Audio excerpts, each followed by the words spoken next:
في حاجات صغيره كده لو عملتها هتوفر كتير جدا، بدل دماغك اللي مسوحاك دي وعمال تدور على خامات رخيصه صناعيه رخيصه، لان الحاجات دي انت كده بتغلي على نفسك مش بتقلل التكاليف. هقول لك على كام فكره كده اسمع مني هيقللوا معاك التكاليف جدا. واحد، اشتري سقالات. على فكره الكلام ده ليك لو كنت مهندس او صاحب الفيلا او صاحب الشقه عادي.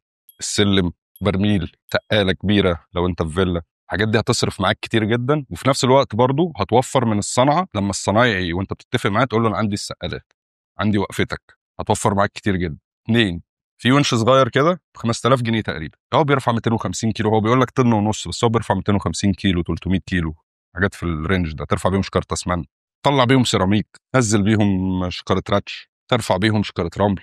هتقلل معاك جدا في التشوين والتطليع والتنزيل، لان والله ده اللي بيكلف عليك. ثلاثة، خلي شغلك مستمر، حوش فلوسك، اشتغل مرة واحدة، عشان ده هيوفر معاك في العمالة العادية والمساعدين. ويا سلام بقى لو انت عندك فيلا او عندك الموقع بتاعك كبير شوية، تجيب واحد تتفق معاه بشهرية.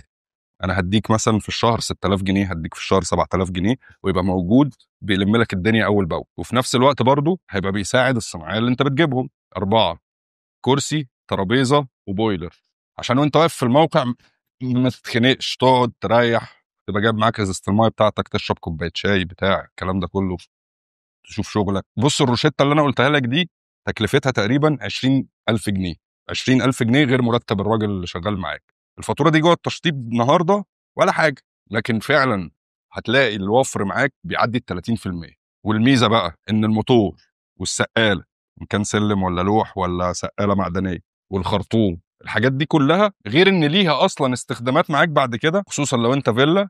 لكن اصلا الحاجات دي ال 20 30 الف جنيه اللي انت بعتهم دول ممكن تبيعهم ب 15000 جنيه ولا حاجه في الاخر. فانت هتبقى وفرت في نفس الوقت. الحاجات اللي انت اشتريتها دي ليها سعر في الاخر، وطريقه البيع بتاعتهم سهله. هتفرج جارك على الفيديو ده وهتقول له خد الحاجات دي ب 15000 جنيه ولا حاجه بنص ثمنها، وهيبقى انت وفرت كتير جدا طول بنود التشطيبات وبنود العماله، وفلوسك رجعت لك في الاخر. ايه رايك؟